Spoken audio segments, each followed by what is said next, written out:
And I wanted you to see this, Terrence, before we bring him in. He posted this a couple days back about an update from his doctor, and it's magical. Watch. God is good. God is so good. Not sometimes good, all the time good. I feel free, baby. Some of y'all might have missed it when I went live in regards to my blood cancer. You know, I posted the videos like 27 minutes long or something like that. But for those who don't know, my doctor, Dr. Goodman, he stated that he believes that I may be in remission. They have to clinically prove it is what he said, but he believes I'm in remission, and I believe I am too. Remission is a key word, Terrence. Let's bring in our friend Loza Alexander. I'm not sure I've seen a video on social media that has made me so happy. Absolutely. My friend, good morning. Terrence is with us. How do you feel? What are the doctors saying? Just walk us through this, my friend. Extremely happy. My body responded to the oral chemotherapy very well. And he said that my cells look normal.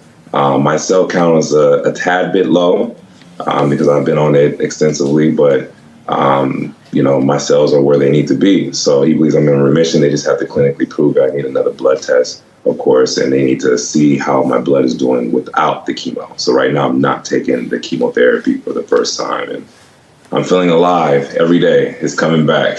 I'm just bouncing back. Literally. It's going to be easier to do music, that's for sure. I was pushing through, literally, no joke. I wasn't feeling good, and it's been tough, for sure, especially sleeping. In that video, Loza, you said, God is good. Go ahead, we're gonna give the folks what they want. God is good.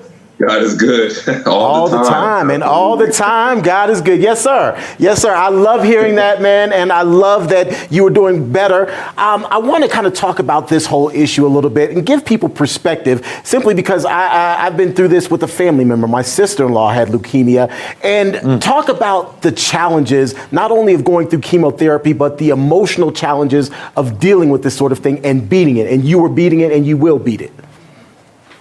Yeah, mentally it's tough. You know, I couldn't relate to having cancer, of course, until I had it. Although I've had family members. I've had my mom's sister had cancer. I had a friend of mine that had cancer, and they're no longer here. But actually getting it, it's definitely a whole nother level. It's like, wait, this happens to other people, or this happens to people in the movies. This don't happen to me in real life. You know what I mean? So when I got it, I'm like, I looked at the doctor sideways. I was like, blood cancer? You sure about? I feel fine, doc. I feel good. That sounds crazy. You know, so it's but it's all about, you know, having your faith in God and doing things that you love to do. You know, whatever that may be, to push you through it. And it really is a mental thing. And some people don't believe that, but that pushed me through. All my fans, everyone. So that's great. Get here. Yeah. Well, we love it, and we share your joy this morning, and I know a lot of our viewers are. I've noticed in our live chat when you've been on recently, a lot of our viewers, more conservative audience, has said things like, I don't normally listen to hip-hop.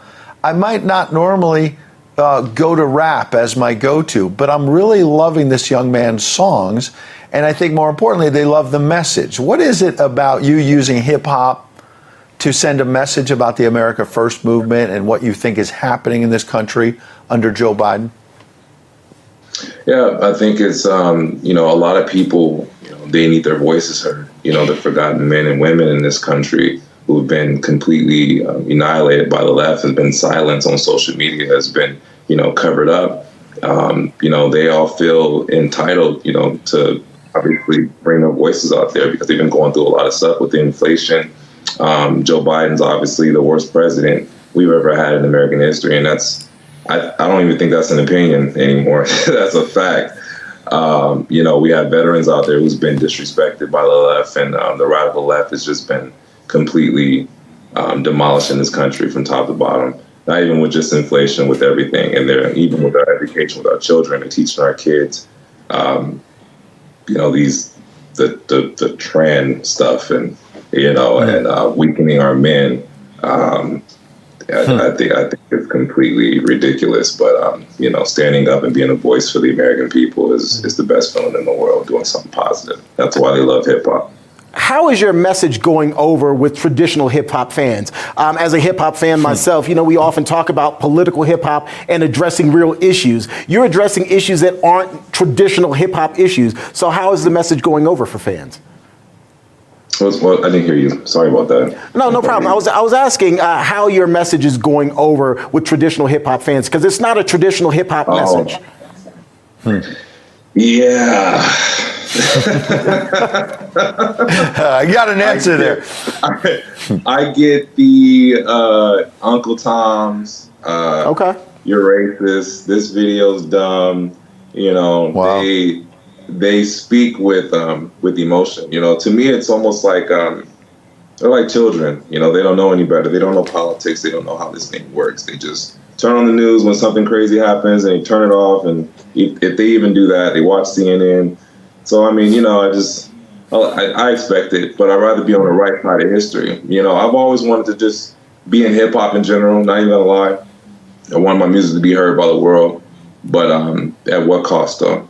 You know, especially the things you have to do to get to the top, you know, and they do a lot of really satanic things, and it's getting worse, and you have to be a part of that agenda. I believe hip hop has become politics. It has become politics, but the thing is, the people who are on the right, who are patriotic, understand what's going on, but they don't. They're playing the agenda of what's going on, what's hot, and that's being woke, and they don't know what that really means. It's politics.